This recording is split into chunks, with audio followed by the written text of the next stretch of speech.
ತನ್ನ ಸಹೋದರಿಯರು ನಗರದಲ್ಲಿ ವಾಸಿಸ್ತಾ ಇದ್ದು ತಾನು ಮಾತ್ರ ಹಳ್ಳಿಯಲ್ಲಿ ನೆಲೆಸಿದ್ದೇನೆ ಅಂತ ಮನನೊಂದು 2 ತಿಂಗಳ ಹಿಂದೆಯಷ್ಟೇ ಮದುವೆಯಾಗಿದ್ದಂತಹ ನವವಿವಾಹಿತೆ ಆತ್ಮಹತ್ಯೆಗೆ ಶರಣಾಗಿರುವಂತಹ ಆಘಾತಕಾರಿ ಘಟನೆ ಕಲಬುರಗಿ ನಗರದ ಆಜಾದ್ಪುರ ಬಡಾವಣೆಯಲ್ಲಿ ನಡೆದಿದೆ.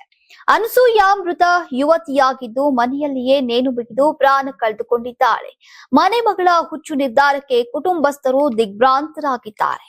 ಅತ್ತೆ ಮಗ ಅವಿನಾಶ್ ಜೊತೆ ಸಪ್ತಪದಿ ತುಳಿದಿದ್ದಂತಹ ಅನಸೂಯ ಆರಂಭದಲ್ಲಿಯೇ ಚೆನ್ನಾಗಿಯೇ ಇದ್ಲು.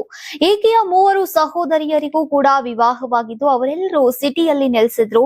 ಇದೇ ವಿಚಾರಕ್ಕೆ ದಿನ ಕಳೆದಂತೆ ಅನಸೂಯಗೆ ಬೇಸರ ಮೂಡಿದೆ. ತಾನು ಮಾತ್ರ ಮದುವೆಯಾಗಿ ಹಳ್ಳಿಯಲ್ಲಿ ಇದ್ದೇನೆ ಎಂಬ ಗಿಲ್ಟ್ ಫೀಲ್ ಬಂದಿದೆ. ಹೀಗಾಗಿ ಮಾನಸಿಕವಾಗಿ ನೊಂದಿದ್ದಂತಹ ಈಕೆ ತವರಿಗೆ ಹೋದಾಗ್ಲೂ ಇದೇ ವಿಚಾರವನ್ನ 1-2 ಬಾರಿ ಕುಟುಂಬಸ್ಥರಿಗೆ ಹೇಳಿದ್ರು. ಈಗ ತಾನು ಉತ್ತಮ ವಿದ್ಯಾಭ್ಯಾಸ ಪಡೆದ್ರು ಕೂಡ ಹಳ್ಳಿಯಲ್ಲಿ ಜೀವನ ನಡೆಸ್ತಾ ಇರುವಂತಹ ಕೊರಗಿನ ಬಗ್ಗೆ ಹೇಳಿಕೊಂಡಿದ್ರು. ಇದೇ ವಿಚಾರ ಅಂದ್ರೆ ಈ ವೇಳೆ ಪೋಷಕರು ಬುದ್ಧಿ ಮಾತನ್ನ ಕೂಡ ಹೇಳಿ ಕಳ್ಸಿದ್ರಂತೆ. ಆದ್ರೂ ಕೂಡ ಇದೇ ವಿಚಾರವಾಗಿ ಕೊರಗ್ತಾ ಇದ್ದಂತಹ ಅನಸೂಯ ಕೊನೆಗೆ ಆತ್ಮಹತ್ಯೆಗೆ ಶರಣಾಗಿದ್ದಾಳೆ ಎನ್ನಲಾಗಿದೆ.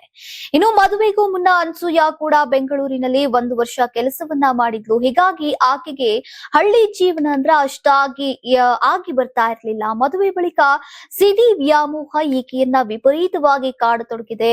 ಈ ನಡುವೆ ಕೂಡ ಕಲಬುರಗಿಯ ಆಜಾದ್ಪುರದಲ್ಲಿರುವಂತಹ ಗಂಡನ ಮನೆಯಲ್ಲಿ ಜೀವನವನ್ನ ಕಳೀತಾ ಇದ್ದಂತಹ ಈಕೆ ನಿನ್ನೆ ಮಧ್ಯಾಹ್ನ ಗಂಡನ ಮನೆಯಲ್ಲಿ ಯಾರೂ ಇಲ್ಲದ ವೇಳೆ ಫ್ಯಾನ್ಗೆ ನೇಣು ಬಿಗಿದುಕೊಂಡು ಆತ್ಮಹತ್ಯೆಯನ್ನ ಮಾಡಿಕೊಂಡಿದ್ದಾಳೆ.